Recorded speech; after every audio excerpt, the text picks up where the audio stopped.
Good afternoon, everyone, and welcome to the Student Brown Bag Seminars. I'm Jill McDonald. I'm the director of the Southwest Institute for Health Disparities Research, and we are really happy to have Osasere Emovon speaking with us today about the role of global self-esteem, contingent self-esteem, and challenge appraisal as predictors of depression. That's her master's thesis. She's expecting to defend that thesis this spring. And she's also a student in the NPH program in the College of Health and Social Services. Before I give the floor to Osasere, there are two announcements. We will be sending you an evaluation to fill out as soon as the presentation is over. Please do it. It will only take a minute. And we'll also be uploading the video of Osasere's presentation and her slide set once the presentation is over. So with that, I give the floor to you, Osasere. Okay, thank you very much, Dr. McDonald. Okay, just put my emails on. Hi, everyone. Good afternoon. I think it's past 12 already. Good afternoon. I hope you all are doing well today. So my name is Emovon Osasere. I am here to talk about my thesis presentation or my thesis research. I have already defended this, so yeah. Okay, so the title of my thesis is, the title of my research is The Role of Global Self-Esteem, Contingent Self-Esteem, and Challenge Appraisal in Predicting Depression.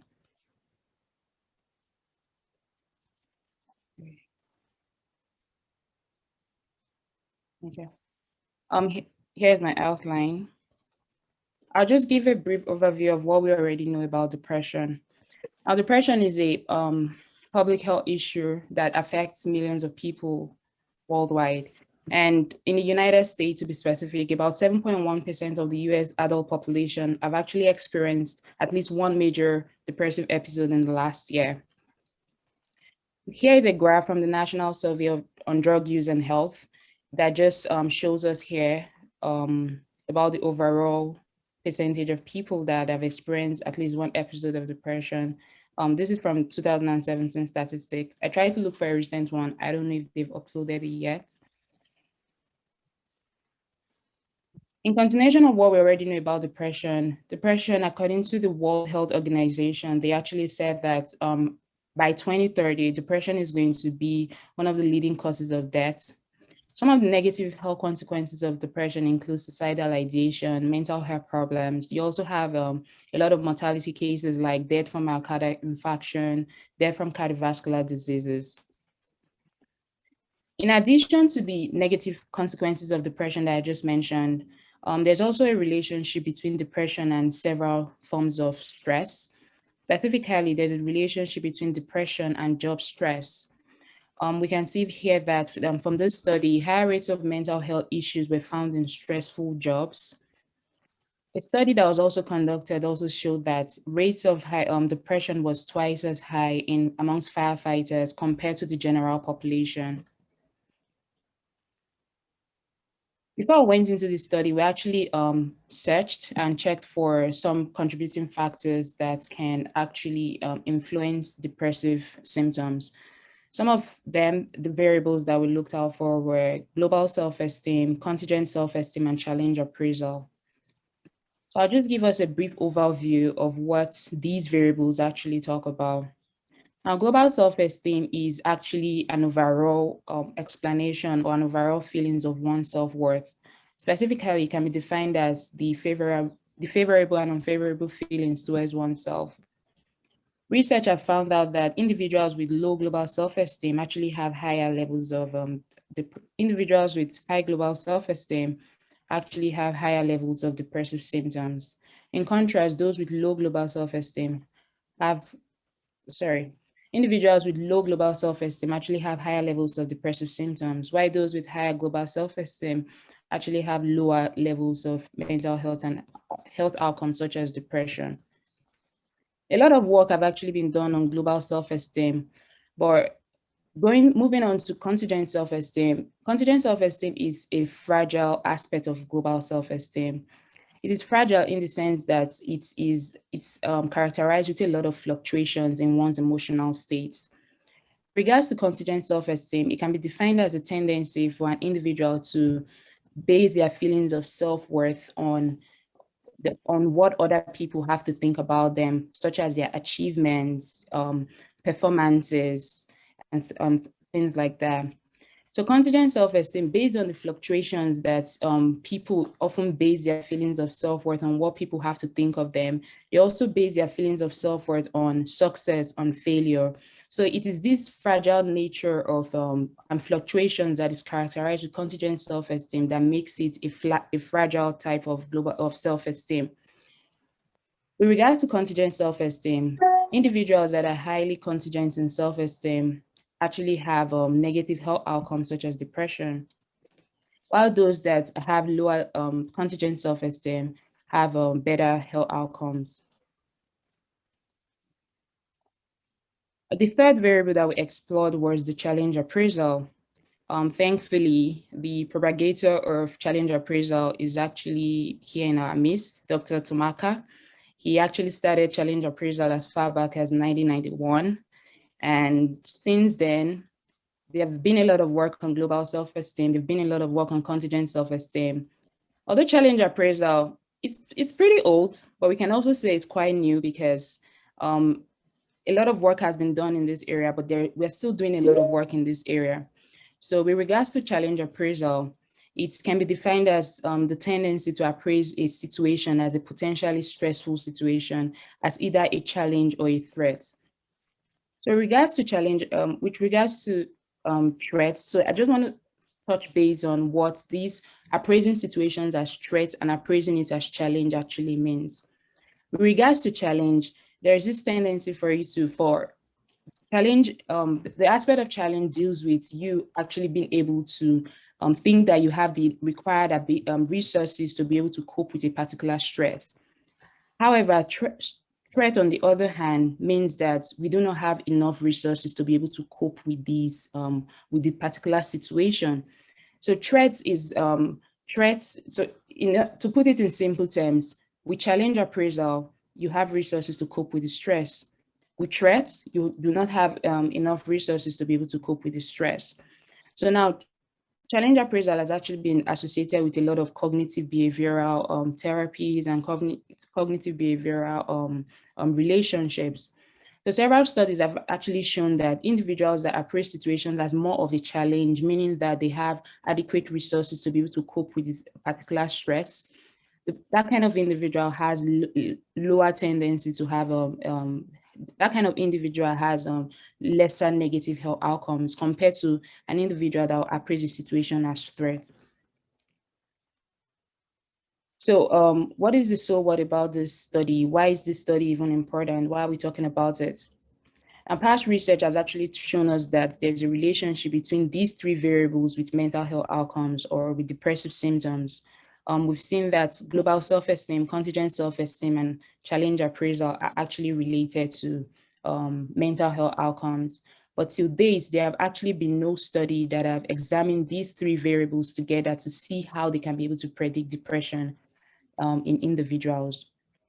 Also, before we conducted this study, I did my literature review. I saw I read a lot of papers, I dug deep, and I saw that with regards to the concept of self-esteem and contingent self-esteem, there's actually, it's possible for an individual to have a genuinely high self-esteem.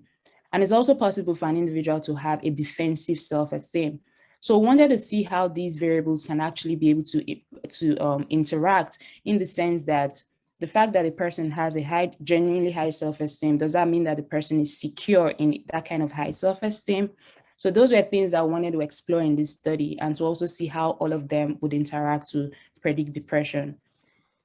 Based on all of this, the study, with all these in mind, our study objective was to investigate whether global self-esteem, contingent self-esteem, and challenge appraisal will predict depressive symptoms.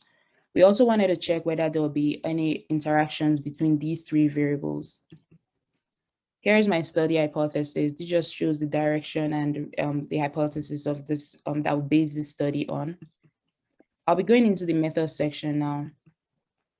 The study's design was a secondary analysis of data that was collected by Tomaka and Morales in 2017. This study is basically a cross-sectional study, based it on a cross-sectional study design. The study sample, we made use of about 737 participants, collected data from about 737 participants. These participants were mostly males. Their age range was from 30 to 40. They were predominantly Hispanics. The firefighters were EMC certified. They were mostly married and they were mostly non-officers. The study procedure, this study used a sample of firefighters that were attending a quarterly continuing education program at the fire department's main facility in El Paso. The firefighters that volunteered to participate in this study were actually given a self-reported instrument that they filled out within the first 30 minutes of their study, of their training. These are the study variables that were employed in this study. My independent variables are the global self-esteem, contingent self-esteem, and challenge appraisal. My dependent variable was the depression symptoms. Now, these are the instruments that I used for this study. The first one was the Rosenberg self-esteem scale, and this is a scale that has 10 items. Examples of items in this scale include, all in all, I am inclined to feel that I am a failure. Another example of item is, I feel that I have a number of good qualities.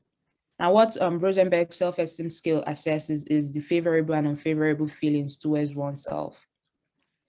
Again, these variables, these instruments, we actually checked for their alpha and their reliability. With regard to contingent self-esteem, this instrument was used to assess, it contains about 15 items, and it was used to assess the tendency for an individual to base their feelings of self-worth on people's opinions or on achievements, performances. Examples of items in this scale include, my overall feelings about myself are heavily influenced by how much other people like and accept me. Another item is, an important measure of my worth is how well I perform up to the standards that other people have set out for me. The third instrument that was used in this study was the appraisal of challenge or threat scale. Now, these instruments were, the questions in this instrument were about 20, it's on a 24-item scale, and the questions were answered from a primary appraisal question and a secondary appraisal question. The primary appraisal question was, how demanding is this event to you? And the secondary appraisal question was, how able are you to take action to deal with it? And an example of this, of items in this scale include, find that someone has said something negative about you. So this type of item, for example, is going to be answered on a primary appraisal perspective and a secondary appraisal perspective, in the sense that, how demanding is this event that you found out that someone is negative, someone said something negative about you.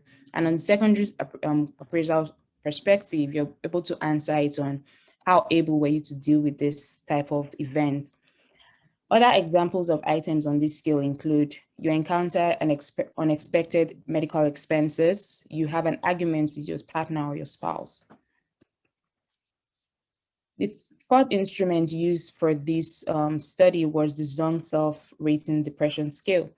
This instrument was used to assess individual depression symptoms, and it actually assesses 4 main characteristics of depression, which is the pervasive affect and psychological activities, other disturbances such as insomnia and psychomotor affects. Example of items in this scale include, I feel downhearted and blue, I have crying spells, or I feel like it. The statistical analysis that was used for this study include, first, we checked for the descriptive statistics. Then we went ahead to check for the correlations between these study variables. We also did a regression analysis to check for these variables and how they predict depression.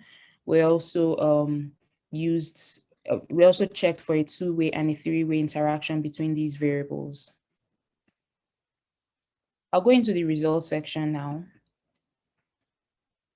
This first table basically just shows us the demographics of the study variables and participants. We can see that the mean age was about 37 years. The gender, about 98% of them were males. The ethnicity was mostly composed of Hispanics. Most of them were non-office. About 73% of them were non-officers. The firefighters were mostly married, and their job experience, they had a mean average job experience years of about 12 years. This table, table 2, shows us the intercorrelations of the main study variables. So here we can see that global self-esteem, contingent self-esteem, and challenge appraisal. We can see that global self-esteem was negatively correlated with depression. Contingent self-esteem positively correlated with depression, and challenge appraisal negatively correlated with depression. With regards to the hierarchical multiple regression analysis, in this regressional analysis, we can see that in these study variables were entered simultaneously in step 1. And in step 2, we actually checked for their 2-way and 3-way interactions. In step 1, the results here from step 1, we can see that about 37% of variance in depression was actually due to the simultaneous variables that were entered in step 1. And we can see that there was a negative correlation between global self-esteem and depressive symptoms. We can see that contingent self-esteem positively correlated with depressive symptoms, and challenge appraisal negatively correlated with depressive symptoms. In step 2 only contributed to about 1% of the variance in depression. However, the interaction of contingent self-esteem and challenge appraisal, that 2-way interaction was the only significant interaction that we found in this study. The interactions for these, the two-way interaction between the contingent self-esteem and the challenge appraisal was represented with this graph. And what this graph shows us is that individuals that had high contingent self-esteem, but were able to appraise events as more of a challenge, actually had lower depressive symptoms. I'll go into the discussion section now, so for us to really understand what actually took place in the results section. Now, global self-esteem, we found out in this study that global self-esteem negatively correlated with depression. What this means is that individuals that had high global self-esteem actually had lower levels of depression symptoms. Now, these study outcomes actually corresponds with our past findings. It actually corresponds with the fact that global self-esteem is protective against clinical disorders like depression and anxiety. A possible explanation to why we are seeing this type of results is the fact that global self-esteem, high global self-esteem actually has a sort of protective nature such that it is associated with positive behavioral outcomes. Again, global self-esteem, individuals that appraise situations, individuals that have high global self-esteem are actually able to explore problems positively. They're able to cope better with stress, and they're able to maintain a positive attitude in situations where outcomes are different. Also, these high global self-esteem individuals have positive beliefs and illusions about the self. Again, they are protected from anxiety and dread associated with the fear of death. With regards to contingent self-esteem, our study results showed that there was a positive correlation.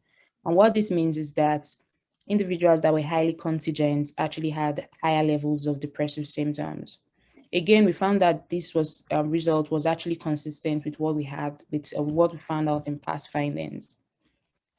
Some of the possible interpretations, or some of the possible reasons why we are seeing this type of relationship is the fact that highly contingent self-esteem individuals are often impacted cognitively and emotionally, especially when they fail in areas that they are contingent in.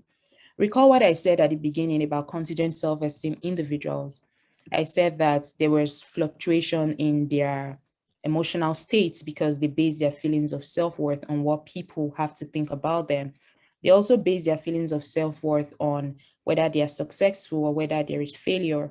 So this type of fluctuation is what I said actually causes the fragility in this type of self-esteem. Again, highly confident self-esteem individuals, they often doubt their self-worth and their value. Confident self-esteem individuals are more likely to engage in risk behaviors, resulting in depressive symptoms because they're constantly seeking for ways to feel good, and that makes them want to engage in high-risk behaviors. Again, highly confident self-esteem individuals, they have stronger reactions to anxiety, anger, negative affect, and depressive symptoms. With regards to challenge appraisal, this study found that the tendency to appraise events as a challenge was negatively correlated with depression. So what this means is that over here in this black slide here, you can see that there was a negative correlation. And what this means is that the tendency to appraise situations as more of a challenge actually led to lower levels of depressive symptoms. Again, this finding that we found, this result that we found in this study was consistent with what we found in other past researches. And some of the possible explanation to this result that we had is the fact that appraising situations as challenging improves tax performances.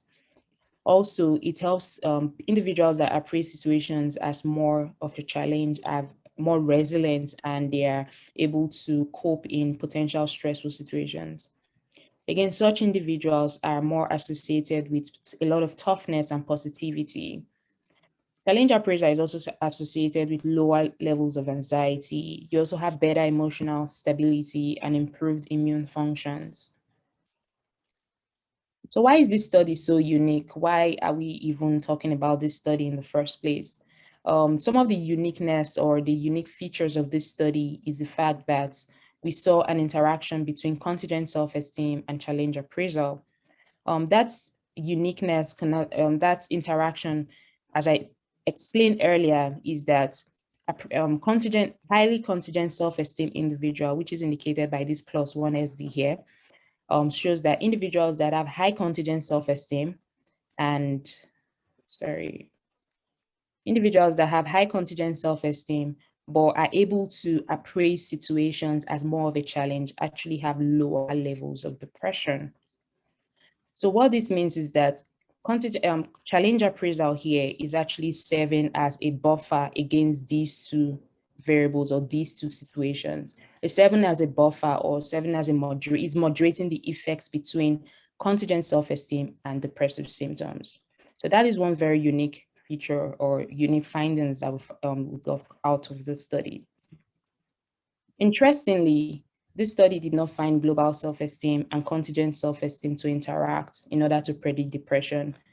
This is interesting in the sense that before we conducted this study, I said earlier, we did a lot of research, we checked literature reviews, and we saw that global self-esteem and contingent self-esteem are very interesting variables in the sense that you have the genuinely high self-esteem, and you also have the defensive high self-esteem. And that defensive high self-esteem can also be called the contingent self-esteem. So in regards to the, so what we tried to do in this study was that we tried to see whether contingent self-esteem would serve as a measure to help us to be able to differentiate between genuinely high self-esteem and defensive high self-esteem. So that was why we actually included these variables in this study in the first place. But unfortunately, we did not find that interaction here. Fortunately, we actually found out that the tendency to make challenge appraisal was positively impacted depressive symptoms. This is actually very important. It's very important for this study because we saw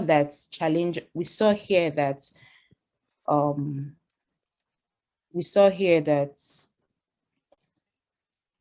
challenge appraisal actually predicts depression, such that even without talking about the traits, personalities, which are contingent self-esteem or global self-esteem, challenge appraisal still goes on its own to predict depression symptoms. And after predicting depression symptoms, we also saw it here interact with contingent self-esteem to be able to predict depression. And this is important in the sense that it's not just enough for you to feel good about yourself. It's not just enough for you to have favorable feelings of self-worth, or favorable and unfavorable feelings of self-worth. But we can see here that the way we react to emotions, the way we react to our emotions, the way we are able to cope with our emotions actually have an impact on mental health. It has an impact on the health and well-being of a person. So that was something that was very interesting in this study, and that was something that we could hold on and say that was really great about the study. Some of the study limitations include the fact that this study was a cross-sectional study, so it did not give room for us to actually be certain about causality. Again, this study made use of a very unusual study sample, which we can say is both a strength and a limitation. It is a strength in the sense that we made use of mostly firefighters, which is a stressful job. So we can be able to say that, okay, fine, if this works in a stressful job such as firefighting, or such as fighting, we can actually replicate this in other stressful jobs. But it's a limitation in the sense that, again, having to work with mostly male firefighters does not give us room to generalize to other genders and stuff like that. Also, this study, there was no random selection using this study. This study was this study was mainly dependent on self-report methods, which was also some of the limitations of this study. What are the future projections or the future implications of this study? We found out that some of the implications include that this study can help to create like a challenge appraisal intervention, especially because we saw the what challenge appraisal did in this study, how it was able to serve as a buffer and a moderator. So this kind of like creates a platform for us to be able to build on creating challenge appraisal interventions. We also see here that we also saw the importance of global self-esteem, especially in its protective nature. So we can say that global self-esteem interventions is also a way forward in this type that we can get from this type of study.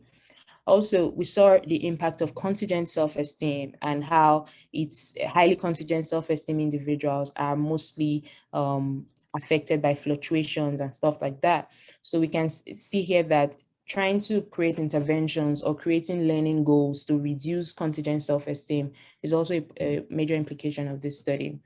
With regards to future research, we saw that we can use this. This study has implication for future research in drug use and misuse evaluation, especially in the fact that we saw how individuals tend to cope in order for them to tend to cope as a way of improving their mental health. So using some of these variables can actually serve as a right direction in order for us to improve people's mental health. Again, in cognitive behavioral therapy, challenge appraisal is a very important variable that we can actually explore, especially because we know that the way people actually sense things, the way people react to things is actually what is the cognition is actually what cognition is all about. So employing challenge appraisal and teaching people how to appraise situations as as more of a challenge rather than a threat is also a major implication from this study. In conclusion, we can see that this study supports the contention that global self-esteem, contingent self-esteem, and challenge appraisal actually relate to depression symptoms. No other study has actually examined these three variables together with relation to how they predict mental health issues such as depression. And interestingly, we found out that global contingent self-esteem and depression relationship. And generally, just with what we see in our world today, especially with the advent of COVID and the stress it has put on mental health. So we can see that future research can direct resources toward exploring how various personality traits such as these can help influence the health and well-being of people. Thank you very much for listening. Questions, please. I have one, as I say. Okay. I had a few that you answered when you talked about your limitations. I was wondering about the representativeness and some of those issues. But you said that your three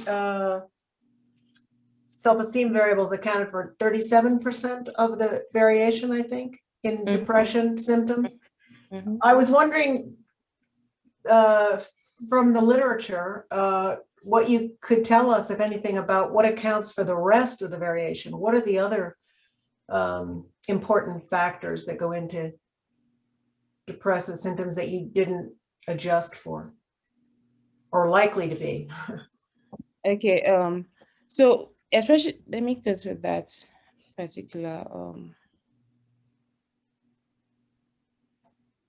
so here we can see that I think this particular hierarchical multiple regression analysis for here, we can see that some of the things that I felt like could account for the rest could be, we saw that most of the firefighters have spent like about 12 years. So that could be something that could actually have contributed to some of them. And naturally, there is this, we didn't check other factors that were contributing, but I know that job experience could have played a role, right? And I'm sorry, job experience could have played a role in this. And also the, I don't want to say the gender, but the gender too, because they were mostly predominantly males. I don't know if that also played a role, because I feel like there's, and also the tendency for people to be able to look for several ways to cope would also be something that could have affected their depressive symptoms, depressive variations. Are those things that you could look for, that you could adjust for those differences? Yes. I mean, in job experience you could, I don't know about the other one, but that would, I think that would be cool to know. Those were things that we could have actually been able to adjust for, because we had them. We had the, we collected data on that, or they collected data on that. Okay, thank you.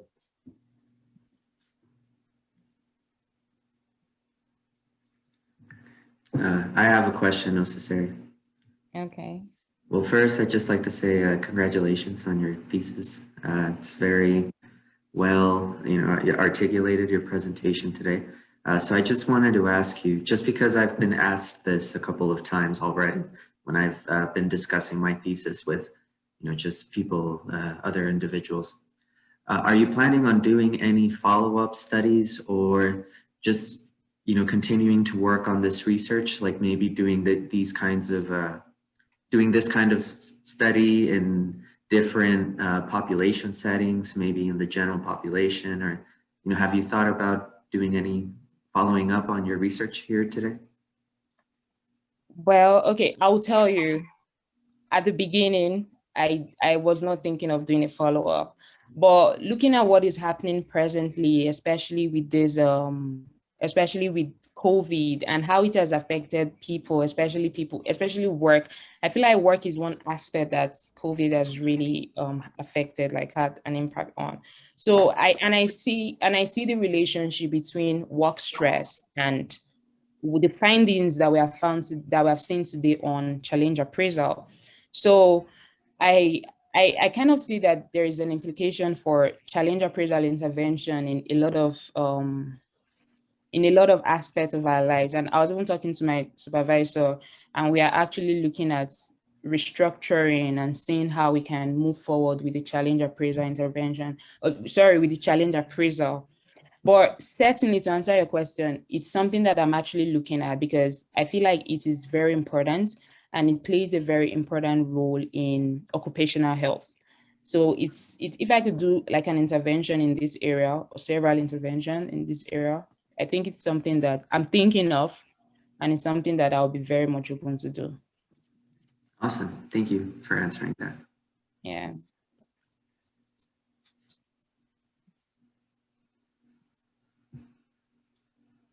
I'll just add that it would be a lot easier to do follow-up studies if we had a PhD program that she could continue in.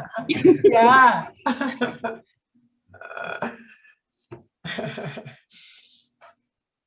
Okay, I have another question since nobody else is asking one. I'm interested to know what kind of follow-up there might be or has been with the firefighters. Why was this important to do this this survey, administer this questionnaire, and what do they intend to do with it? I'm just curious to know how did it fit into their, I don't know, mental health strategy, or I don't know, maybe you could tell us something about what the motivation behind the firefighters asking for this assessment was. Okay. So first, I wasn't there when the data was collected. Maybe I had thought of doing my master's then, but I was certainly not in the US then.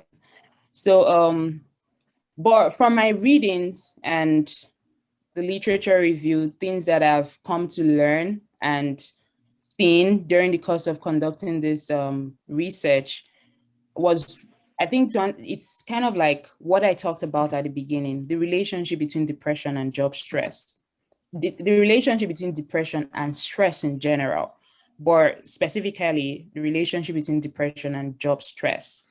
So I'm sure that what I think of, or what I assume, is that they were thinking probably firefighting is a very stressful job, and looking at the things that the firefighters are exposed to on a daily basis. So it's definitely, I think that is why they might have thought of doing this type of research in that kind of facility or that kind of population. And I mentioned that as one of the implications of this study, we can also replicate this in another stressful occupation to see findings in that area. So basically, it's just a relationship between job stress and depressive mental health outcomes. Were they, go ahead, Joe. I just want to add to this question, like, why was the study done? Some of you may know Stormy Monks. This was collected as part of her dissertation data when she did it a few years back. The larger study involved a brief intervention to reduce alcohol use among firefighters. Firefighters, as it turns out, drink a lot like college students, even though they're not in college anymore. And so she had connections with the El Paso Fire Department at the time and was able to kind of work her way in there and do this intervention study. And these are just some of the baseline data that we collected along the way. Okay, thank you. And just to add to what Dr. Tumaka said, like seeing what he said, firefighters, they drink a lot. And we can see that people usually use alcohol to be able to cope with stress. So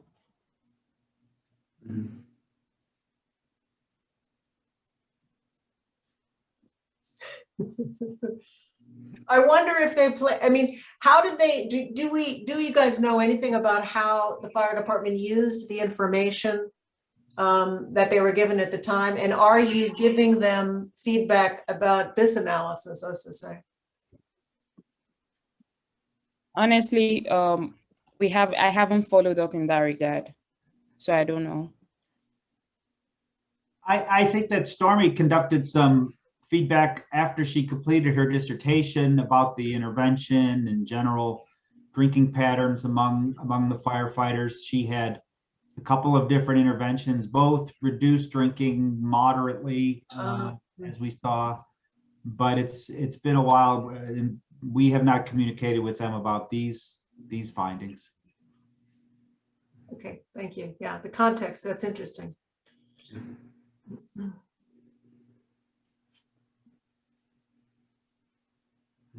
Okay, are there more questions from our audience members?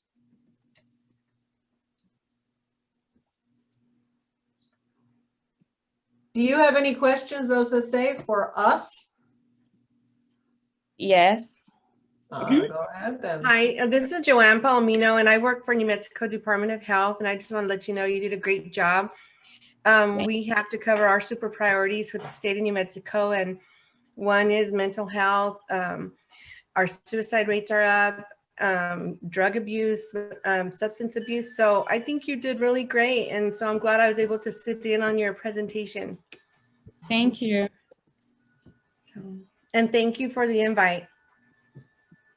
Of course, happy that you received it. Yeah, so my question would be like suggestions, like I'm sure we listened to the presentation and I'm just like inputs. What do you think I could have done differently? Like just new sets of eyes. Well, I have something to add on that. I don't think, I would have, well, your study was very well done. I don't have any suggestions on what you could have done differently, but I'm curious if you had to do like the same type of study again, which population would you like to do it with? Okay, let me see. Which other stressful, maybe I'd like to compare a stressful job and a less, in quotes, a less stressful job and a less stressful job, and see if there are differences in how they deal with issues and stuff like that. Mm-hmm. That might be pretty complicated, but I think it's doable. And what would you consider a less stressful job? Like a office space kind of job, and one that isn't, as stressful as firefighters? Well, I think maybe I think office space jobs or lecturing, right? Yeah, I mean, I'm sure you've learned a lot from college professor. College professor. Yeah, because I think that's, if you'd ask professors, they'd probably say it's very stressful. It's probably a different kind of stress, than firefighter space. So that would be interesting, just comparing and seeing, if associations in this study would apply to that other population. But it seems like the kinds of stress, the three measures you were talking about would be a factor in any occupation, wouldn't they? Like this contingent self-esteem, what people think of you. I mean, there are we all have jobs, we all have tasks, and there's the opportunity for people to respond to how we do with those things for every single thing we do. Mm-hmm. I wonder if it maybe wouldn't be that different. Yeah, point. Yeah, maybe the thing is to think about jobs where you subject yourself to negative feedback a lot. Like if you're, publishing articles is an exercise in getting negative feedback. It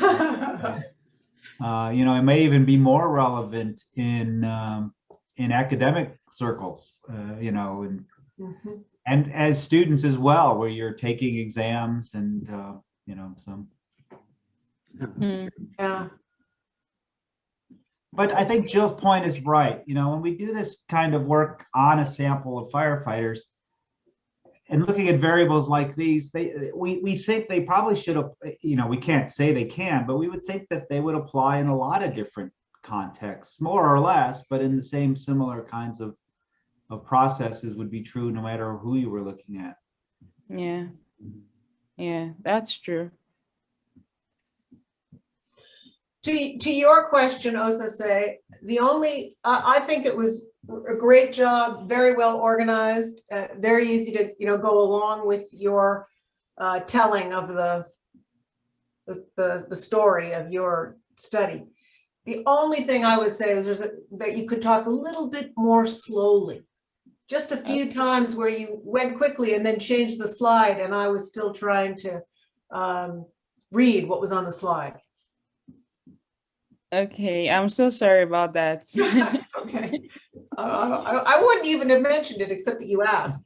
Did you see? I could see her self-esteem plummet. Just Don't let that happen. I only say that because this woman has a very strong sense of self-worth, and I don't think she's going to be hurt by this. My self-esteem is really genuine and highly secure. So I accept it with good faith. Good. That's the way it was given. Yeah. Thank you. Yeah, so if there are no more questions, then thank you, everyone. Please look for the evaluation, and the presentation will be posted soon. Okay, thank you. Great job.